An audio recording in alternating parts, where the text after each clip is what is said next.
puval boya troi puino tu branch way me president ani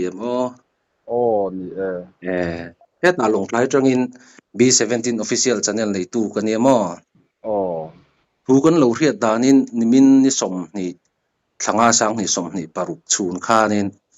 ra tlan panin truck driver an soi sa ti thoma kha kan lo ria chu branch way me president ini na zona khanin in area thil thlenga kha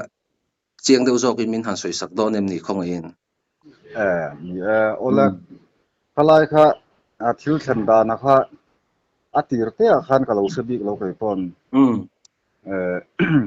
vai an ni na zona khan way me ang zona te thil ron report na chang khan lo samai bi lo ham hai ba a soidan anua a soidana chuan Trizol Rautland Kem thlang kongpuya hianin kongpui lai ta kai hian an lo oma min lo phara chu chil pal ka lawa wangin ka ding lo thai lo ka ding an ron handyman kongkhar lampang atang khanin an ron luta atia tu lokso ko pu mi ang san ngen di ta chu mi patni an ni atia mo chuan aron phur phei ta zel ta thuifu mai kan khothan ma dai thuifu mai an ron in phur phei to nuwa chen poisa min dila atia chumi te tlangwal pani chuan chuan driver chuan poisa min dil chana tia chuan poisa kha nei lo katia tikhanin min dil phei zela min vo pa poka tia chuan an huwa chuan kut te kha min thla ka kamala te luwa te arem lai khan kut te min thla ka an huwa phei chuan in chemte hi an ron phor chuaka chemte khan min ron sa ta tia kha amaro chu kalo in danga atia kain chumi ain dan na lama chuan ani te po ani mela kut te kha sa na hu mai chu oma thisan ta ko chuak na sang ren khop mai mo ani tak chu chu ikhan motor tukvar chang khan driver kha an nam thla nam thla ti maya chu motor chunga ta po khan thisana kha omne nuya chuan an hlau thong khan motor din na zone kong thang lampanga hianin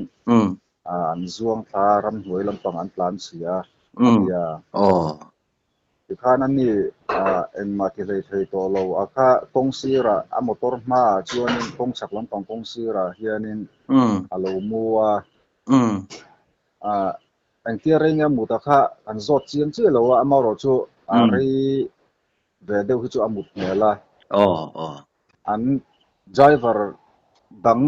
silchar truck driver longtlai lampana rom chhotur driver dang te aron thleng khan an lo in boi pui van ni an mani nam pui na kha chu ti chuan weme po khan ron report na chang thabik lo khan kisem na kha te lo in chi pi noi si kha chu an hlau thong khan damdo in haiber choi pi south choi pi PHC lama khan an han suai chhota ti chuan an nin an lo boy so ma ti khan thalai kha an ma ni choi pi PHC a thok tu te hian ani mai kan ring dewa ka rin thu dewin helai area nei chu council kon police outpost alama te po khan report kha an pek saknin alo siamo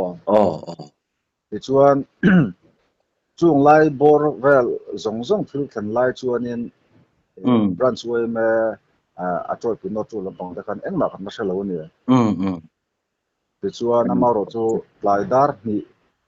lechan ve bor vel ni nga ta khan kan way member pakhatin form min lo form ta thil than dan la song lai vela atia han in suam deu na thil thlenga ka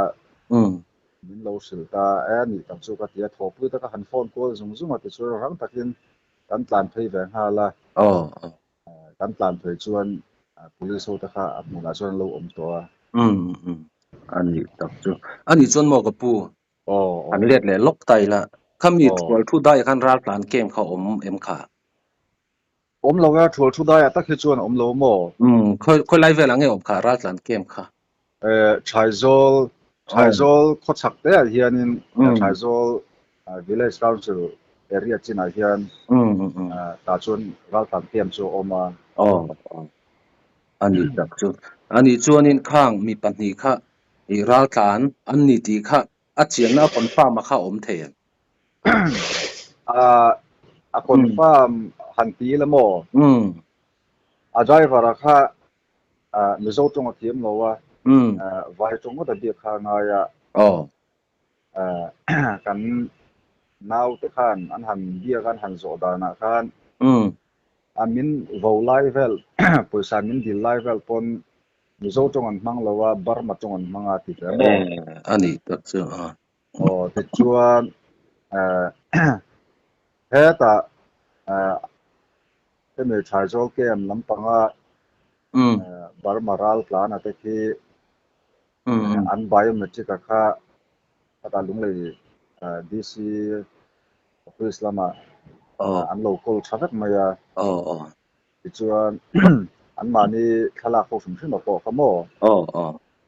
chu an han khala vela kha outpost lama an ni suai tha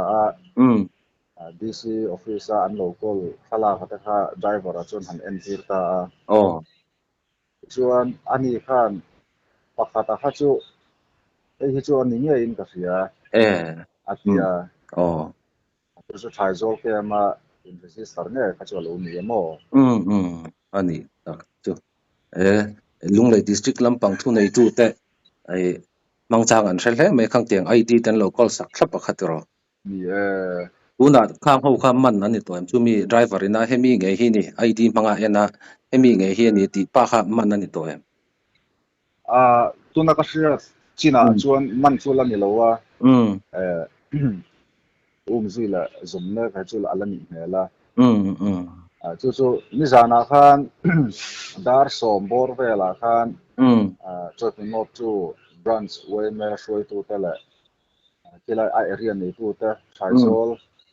branch we me shoi tu tele an VC member to ho ne atia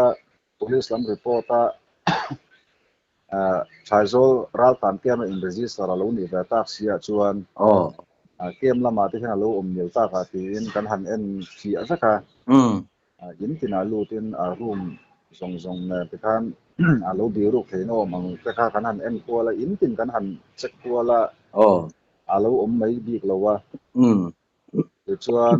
police lam na kan han in bi ko da na chuan in ama kha chaizol ke ama in register thosi khan lunglei ser kon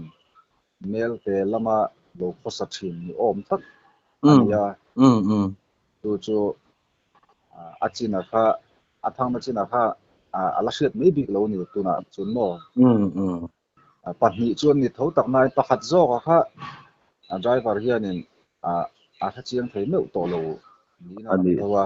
ani tak chu kami chungchang a khan nge in khotlang a nge ral khel nang chi kha mi puijing a khan omem nge pon chu lawang chiang zong ti te po khan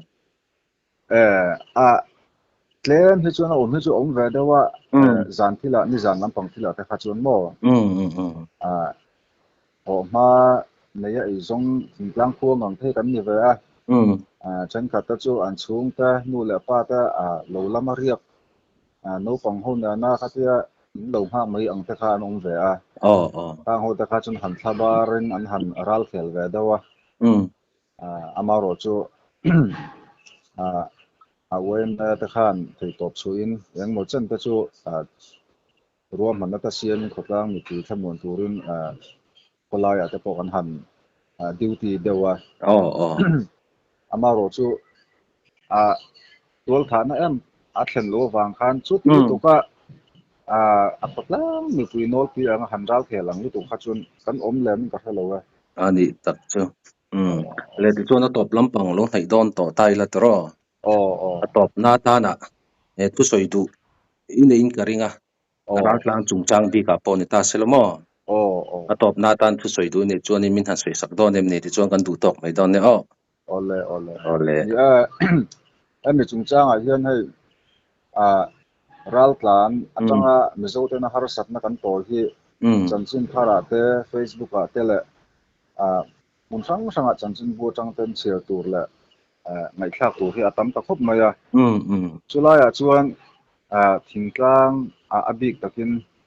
hanglai choi pi tlang tung bik wa te po kan film phur la zual he ka du khop maya thingzai ten kan in chor noka thingzai te hian thiam china wang hian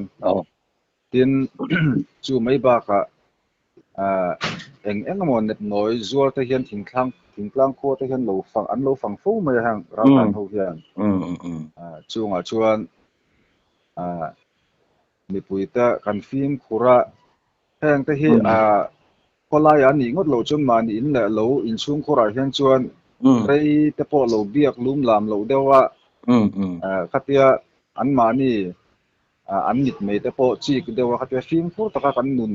ro hi chu poimo hleng ka sia lo biak tlang ne lo hi adik kan him na tur ni te pon kan nai ver chu tiang tura lo film khur tu chuan ngai thla tu te ni te kan in cha ve isela kha soi the ni me ro se le income na hun tra min siam sak wangin i chunga lom thu kan sei ole me